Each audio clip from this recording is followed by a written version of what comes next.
Have you ever noticed how much unhappiness builds up when your entire life feels like nothing but chores? Sometimes quitting a chore is not lazy. It's actually wisdom, and if you do it right, not only does your home not fall apart, but you stop falling apart. So today, I want to share 6 chores that I quit doing, and honestly, I am happier forever because of it. Number 1, laundry.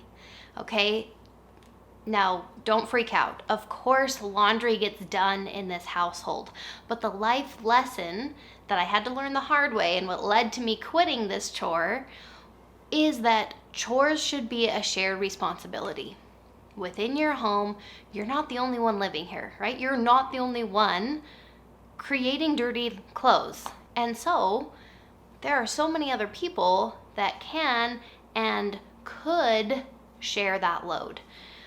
As the mom, we are most likely the ones to kind of determine who is doing what, right? Probably that falls on you. You might wish it didn't, but it probably does. You're the one leading your home, so you get to use your judgment and take into account your preferences and your bandwidth and all the other things that are relevant and on your mind, and figure out how to invite your family into the work of running a home, because it's a lot of work. And yes, we are here to serve our families, and we're also here to teach them and to help them grow into the people that they can be, our kids in particular. So the story with my laundry is my 11-year-old daughter is our laundry captain. She has this whole chart that I helped her make of what days she does what. Everybody in the household knows the expectation is that clothes are in the dirty hamper. That's what's going to get washed. Meaning if it's not in there, it's not going to get washed. And it's not anyone's fault except for the person that didn't put it in there. She starts the laundry before she goes to school. I switch the laundry for her while she's at school. And then she empties the dryer and divvies out all the clothes. So take that as an invitation, whether it's laundry, whether it's meals, whether it's the grocery shopping or the cleaning, anything in your home can and should be up for discussion to have it be somebody else's responsibility, because you can't do everything. You shouldn't be doing everything. You don't need to be doing everything, right? We're here to help and serve each other. By the way, make sure to grab the chore relief reset below. It is a little workbook that will help you kind of sort out the shoulds in your mom life and get out the unnecessary pressure and really build a home that feels lighter starting today, because I want that for you. Number 2, sourdough. All right, so I have had a long-standing love of sourdough. I do enjoy time in the kitchen. I know a lot of moms don't, but I do, and that is why I have chosen to do sourdough.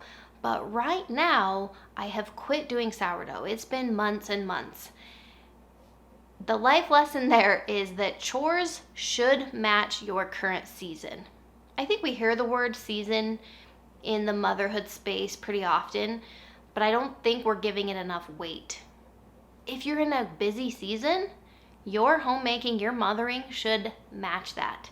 If you're in a recovery season, maybe you're postpartum or something, maybe big life event has happened and you're just kind of in this kind of just recovery season, you should be scaling back on some of your chores, right? Maybe you're in a really thriving season and that's the time to be, oh man, I can declutter and I can organize and I'm going to take on a sourdough. I've always wanted to do that. But there's a time and a place to quit a chore that is 100% optional, by the way, right? I'm not being graded as a mom on whether I make sourdough or not. And that might just be an area that it's just time to let go, and not even permanently.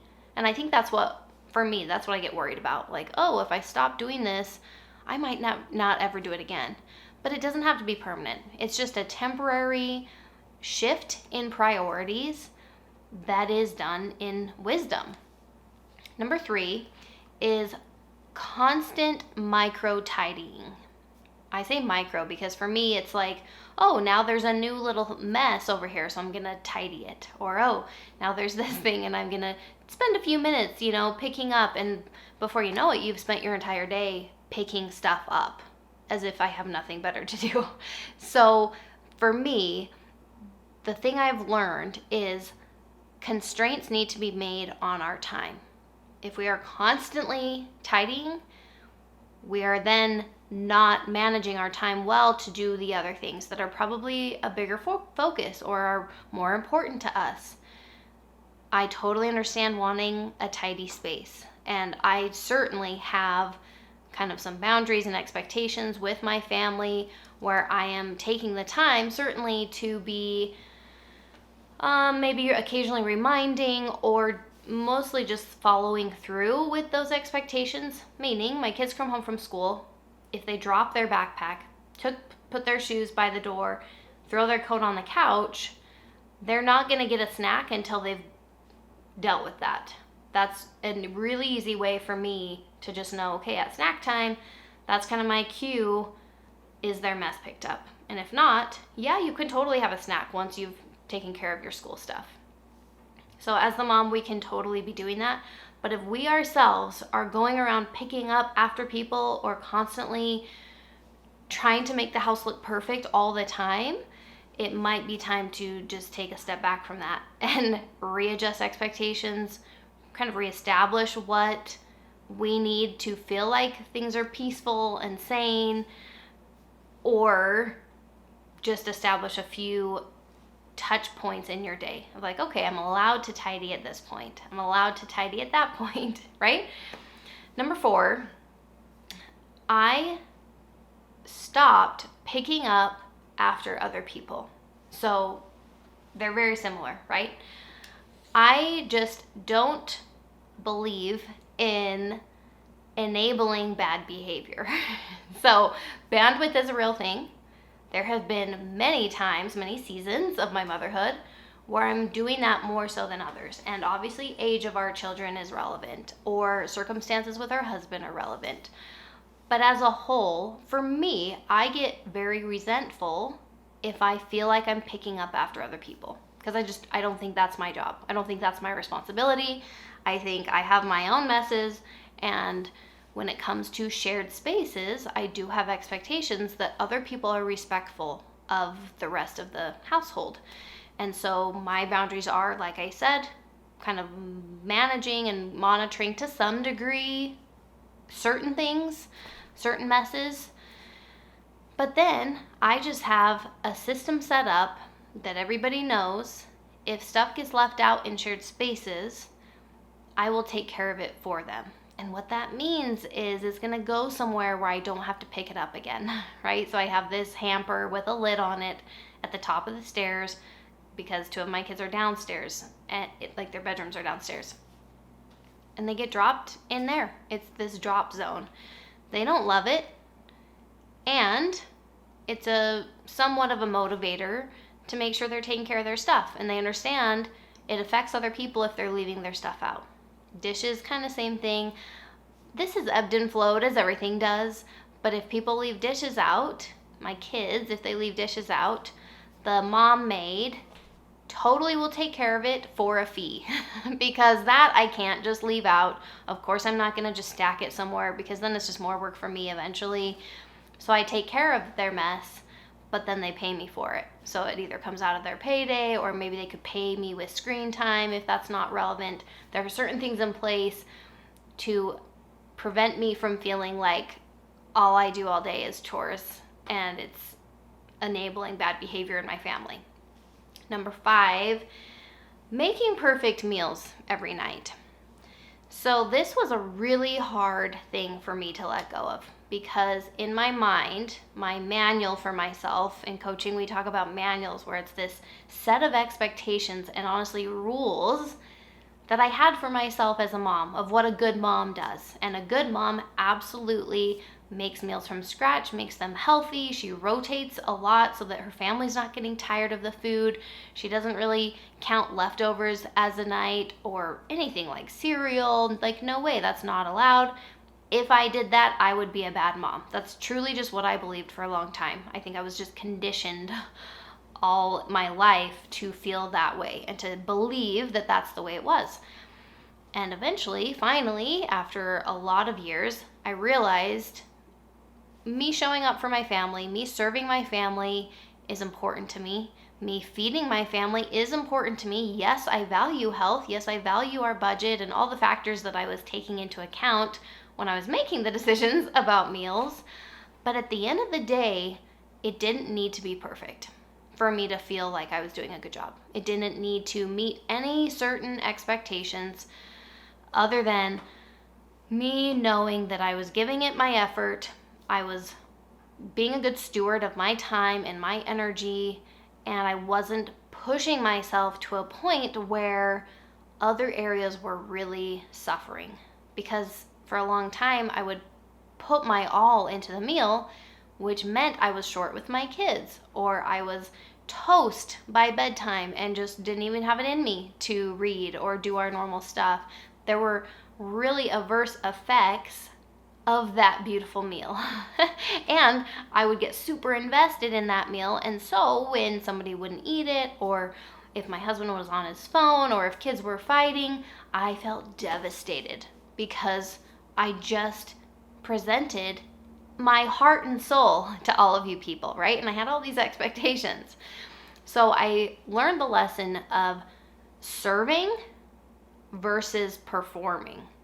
You know, like motherhood easily can turn into this performance where we just feel like we are putting on a show for our family or for the world, right? With social media, it feels like a performance. And we're seeing who has the most beautiful kitchen or who created the best meal or the healthiest snack, but it doesn't have to be a performance. It can just be you showing up for your family each night. Number 6, I quit deep cleaning on a rigid schedule. Now, I am that person. I am easily sucked into being a little OCD, being kind of a clean freak, just having things a certain way, and it stressed me out so bad. And I really got sucked into perfectionism with my house.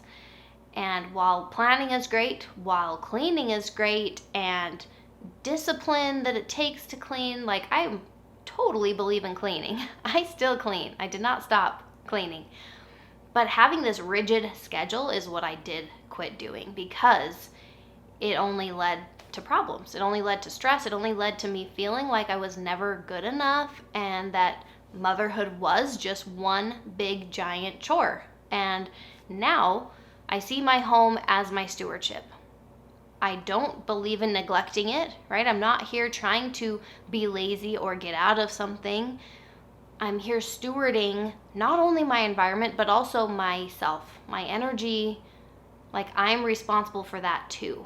So if I'm wanting connection with my kids, if I'm wanting to give them an example and kind of show them God's love through me, it's relevant that I can't just do everything in a certain way and push myself and hustle so hard to make sure the house is always perfect.